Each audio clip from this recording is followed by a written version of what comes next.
एक लाइन कोई बोला कि साहब मरा हुआ आदमी का रुपया ले लिया। आपके ऑफिसर्स को टाइम ही नहीं है पढ़ने का जजमेंट। अच्छे अच्छे डॉक्टर्स को एक कंप्लेंट किया किसी ने, मरीज ने जाकर के, और पुलिस वाले को खुंदक रही किसी दिन कि साहब लाइन में हमको लगा दिए थे, ये हमको देखे नहीं थे, देख करके मतलब मेरे जाने के बाद भी सबसे पहले हमको नहीं देखे। तो उसने सीधा हथकड़ी लगाया डॉक्टर को, भरे क्लिनिक में और जेल में डाल दिया। Supreme court judgment you are not following, तो बड़ा मुश्किल है ना ये। हॉस्पिटल्स एंड डॉक्टर्स, एक लाइन कोई बोला कि साहब मरा हुआ आदमी का रुपया ले लिए, तो उसको एक, अब तो कोई डॉक्टर किसी को एडमिट नहीं करेगा। तो यहाँ जो केस एंड काउंटर केस दोनों हुआ है और इसे एडमिटेड की काउंटर केस देखा है ना क्या है। हॉस्पिटल में तोड़ फोड़ किया गया, हॉस्पिटल में तोड़ फोड़ किया गया, मारपीट किया गया, और आपने एक प्रिलिमिनरी इन्वेस्टिगेशन करना उचित नहीं समझा इतना बोनाफाइड्स केस में। जैकब मैथ्यू केस का क्या फायदा है? क्या जजमेंट का तो कोई मतलब है नहीं। ऑन दैट ग्राउंड लॉर्डशिप, आपके ऑफिसर्स को टाइम ही नहीं है पढ़ने का judgement.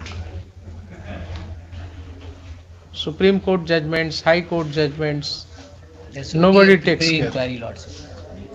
But the other parties lordship ki they have nowadays, it has become a fashion in this such type of hospital ki they have grab money from the poor. These are, Mr. Sharma, there may be one case of this nature, but on these kind of vague assertions,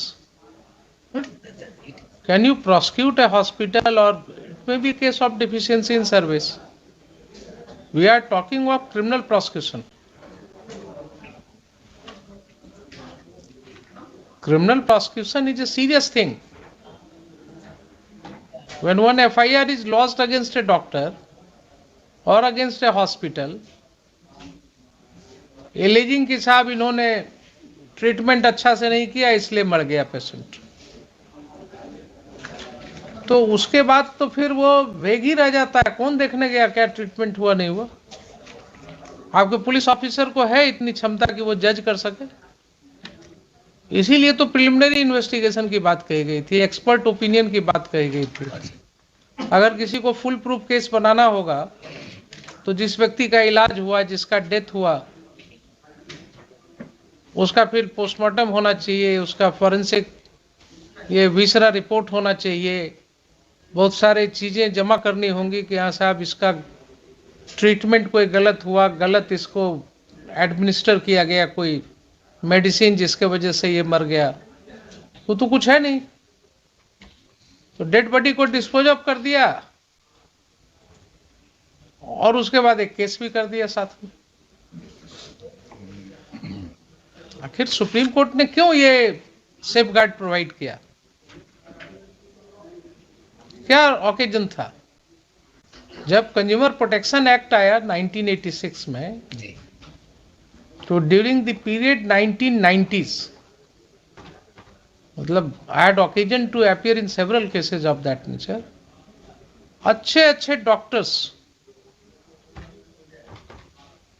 को एक complaint किया किसी ने, मरीज ने जाकर के, और पुलिस वाले को खुंदक रही किसी दिन कि साहब लाइन में हमको लगा दिए थे, ये हमको देखे नहीं थे, देख करके मतलब मेरे जाने के बाद भी सबसे पहले हमको नहीं देखे।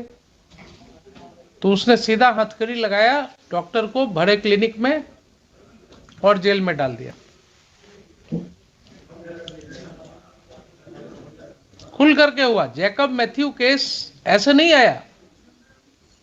उसके प्रायर हिस्ट्री में जब आप जाइएगा 2005 के पहले, तो after coming into force of the consumer protection act, it was thoroughly misused. एक तरफ कंज्यूमर प्रोटेक्शन में एक केस डाल दिया, एक तरफ जो है I had occasion to deal with one matter in a very renowned doctor of this town. Used to come to instruct me. तो ढेर सारी किताबें लेकर के आते थे तो बताते थे कि देखिए साहब ये कैसे इस लड़के का एक्सीडेंट हुआ, एक्सीडेंट होने के बाद ये उसका जो है मोटरसाइकिल से ये जब गिरा उसके बाद ये पूरा क्रश हो गया। He was brought before me, हमने इमीडिएटली इसको ऑपरेट किया, बट जो शायद 10,000 में एक केस होता है, जैसे ही उसको ऑपरेशन थिएटर से लेकर के गए तो फैट इम्बोलिज्म डेवलप कर गया। ये 10,000 भी शायद हम कम बोल रहे हैं, लाख में भी होता है, एक आध केस ऐसा होता है। Unfortunately it happened with him. उसके बाद एक प्रोसिक्यूशन हो गया, एक क्लेम फाइल हो गया। तो आपको जैकब मैथ्यू केस का बैकग्राउंड देखना पड़ेगा कि क्यों हुआ। इस केस में भी वही हुआ है, कंप्लीटली वेग असर्शन है। वो देखिए ना, कंप्लीटली वेग असर्शन है, और वहां पर सारे लोग जाकर के हॉस्पिटल में तोड़फोड़ कर रहे हैं, मारपीट कर रहे हैं, डॉक्टर्स के साथ ये कर रहे हैं। क्या करें इसमें बोलिए? I am in favour of quashing this FIR. आपको अगर आर्गुमेंट करना हो कुछ तो बोल दीजिए, कुछ आपका सबमिशंस कुछ अगर इसके बाद है तो बताइए।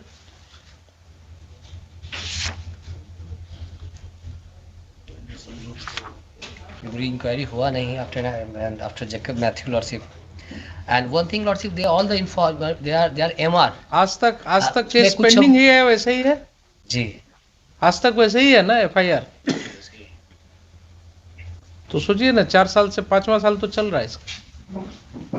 इंस्ट्रक्शंस में ले लेते हैं इसका क्या मतलब है इसमें, क्योंकि जितने इन्फॉर्मेंट्स अदर जो लोग हैं, दे आर एमआर हैं वो लोग, और हमको लगता है इसके अलावा कुछ अदर भी है जो नहीं आ पाया है।